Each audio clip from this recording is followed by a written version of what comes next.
Okay, guys, we're starting this unit by thinking about pattern growth. And so we're supposed to look at these patterns here and like figure out how they're growing. Now, if you take a careful look, you can see pretty quickly. It should be pretty intuitive. You may see different tiles as being the new tiles, but you're going to see that there's one new tile on this diagonal, one new tile on the bottom diagonal there. You are going to see that there is, and that we see that we also see these tiles are new tiles here. You may see some different tiles that are new tiles from the rectangle, but like ultimately we see that there's two triangles being added to the sort of center rectangle section and one being added to each little diagonal. And so if I continue that pattern, I will see that I'm adding a new tile here, and I'm just highlighting them in yellow. And what the assignment asks us to do at first is just like think about, if we follow this pattern, what will the next figure look like? So if I follow this pattern and I look at figure 4, figure 4 is going to have, I notice that right now the rectangle is 4 long, and I've been noticing that it's been getting longer and longer, so I'm going to make it 5 long this time. 1, 2, 3, 4, 5. So it's going to look like this. And these would be the new tiles right there. Those two would be my new ones based on the pattern I've been following. And then if I go up if I make these diagonals, I'm going to see that the diagonals, they were 3 long. They've been getting longer and longer. And, oops.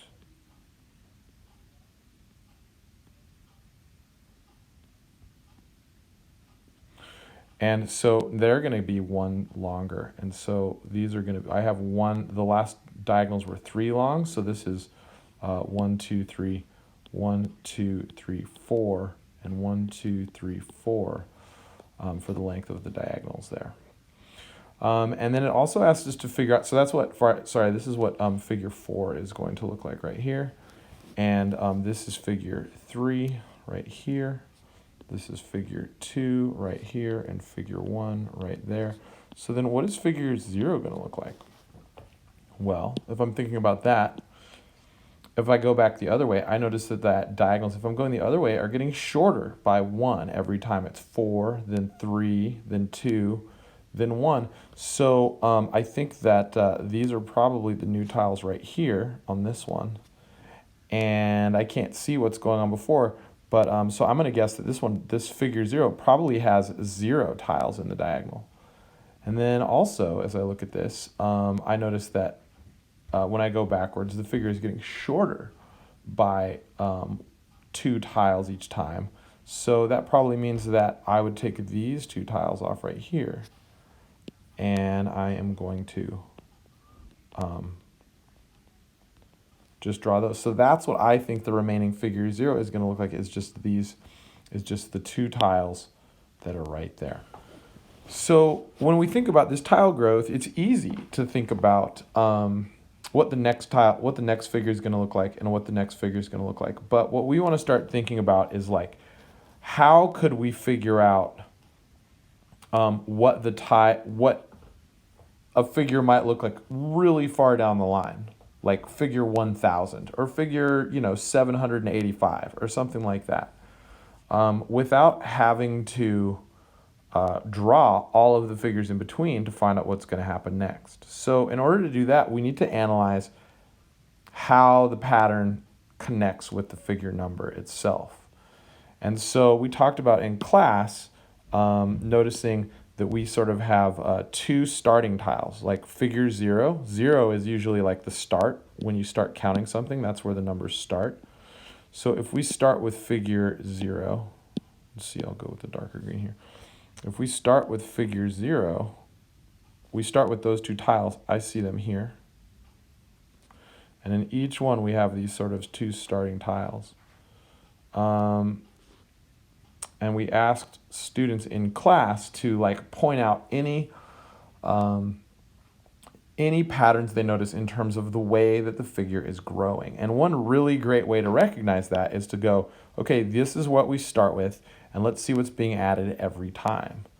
And when you take a look at that, when you look at it carefully, you see that we have a diagonal. We have two diagonals right here. Here's a diagonal. And then we got another one there. And that the diagonals are the same length as the figure number. So in figure number 2, the diagonals are 1, 2, 1, 2. In figure number 3, the diagonals are 1, 2, 3, 1, 2, 3. And 1, 2, 3, and 1, 2, 3. In figure number 1, they're just 1, and in figure number 0, there are 0 diagonals. There's nothing there. And so also if I go over here to figure 4, 1, 2, 3, 4, 1, 2, 3, 4. So we can see that each one of these matches the figure number. But the other thing that we spotted in the class was that the remaining, what about how the rectangle is growing? Well, students noticed that also the length beyond the starting 2 tiles is also the figure number. So in figure 4, this is 1, 2, 3, 4, and we have 2 of those. And in figure 3, this is 1, 2, 3, and 1, 2, 3. And in figure 2, it's 1, 2, and 1, 2. And in figure 1, it's 1 and 1. And in figure 0, it's 0 and 0. So we see all of these different figure numbers, right? So I'm sort of looking at this going, how many figure numbers do I see in each one? I have this starting value of 2 right here, and right here, and right here. It looks like a question mark. It's supposed to be a 2. So I always have these 2 starting ones, but in addition to the 2 that are starting, the rest of my tiles are equal to the figure number. How many figure numbers do I see, though? In each one, we see that there is 1, 2, 3, 4 figure numbers. 1, 2, 3, 4 figure numbers in figure 2. In figure 3, we have 1, 2, 3, 4 figure numbers again. And in figure 4, we have 1, 2, 3, 4 figure numbers again. So if I wanted to know, actually before I go to that, so I can say, like I can look at this pattern and I can say that if I wanted to know how many tiles were in a certain figure, I could say that the tiles are equal to whatever the figure number is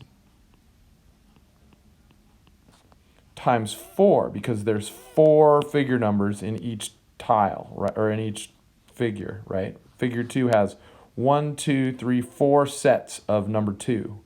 Figure 3 has 1, 2, 3, 4 sets of 3. Figure 4 has 1, 2, 3, 4 sets of 4. So it's going to be the figure number times 4, and then I also have to remember these first 2 right here, so I'm going to add 2 to that. Another way of putting that, though, in more mathy terms, is if I use a variable to represent the number of tiles, I'm going to use the variable y. Y is equal to the figure number. If I use a variable for the figure number, because notice the figure number is changing, but so are the number of tiles. So 2 things are changing. What we have are 2 variables here. So I'm going to use x for the figure number, and then I'm going to multiply it by 4, and then I'm going to add 2. And then just to go with normal math conventions, we would say y, which is the tiles, is equal to 4 times the figure number, so 4 x's. 4 times figure number plus 2. plus 2. So, and then to color code that, the plus 2 are the 2 starting tiles, right? Those are these two. These 2 tiles are the plus 2 that are in every case. And then for the rest of the tiles, I just can figure out how many those are by multiplying the figure number plus 2 and adding them all together. So you may be asking why you care. But the thing is like without drawing this, now I could figure out, like, if the question was how many would be in figure 5, how many tiles would be in figure 5? Well, I don't really have to draw it anymore. I can go, I know there's going to be, I'm going to draw it, but I know there could be, I know there's going to be 2 tiles that are the starting amount, and then I know there's going to be one figure that's going to have 5 in it. I know there's going to be one diagonal here that's going to have 5 in it. I know there's going to be one there that's going to have 5 in it. And I know there's going to be one there that has 5 in it. So that automatically just makes it easier for me to see it. And I can add those up and go 5, 10, 15, 20 plus 2 is 22. So I know this is going to have the tiles equal 22. But I could do it even faster. Well, one thing that we can do here is we can use this information to help us figure out, like, we can use the pattern to help us figure out things that are much further away. So, like, I could figure out figure 5, and I could draw all of the pictures of figure 5. Or, you know, some people have said, well, I just noticed that it's adding 4 every time. So they could just add 4 to whatever was in figure 4. So it's a little bit easier. But I could also say figure 5, I could also use the rule that we came up with, which is the y, which is the tiles, equals 4 times x, which is the figure number, plus 2. So if it's figure number 5, the tiles are going to equal 4 times 5 plus 2, and 4 times 5 is obviously 20, plus 2 is 22. So the tiles, there will be 22 tiles there. Now that takes more work than just saying, oh, well, I noticed that there was 18 in figure 4 and I'm going to add 4 to that. But what if I asked you to do figure 100? If I asked you to do figure 100, you would have to add 4 plus 4 plus 4 plus 4 plus 4 plus 4 plus 4 96 times. Or you could just say y equals 4x plus 2, and then you could go, well, in this case, since x is the figure number, y equals 4 times 100, because the figure number is 100, plus 2, and that would equal y equals 400 plus 2. So I know my tiles, which I said was y, is equal to 402. So once we figure out the pattern, it's a lot faster.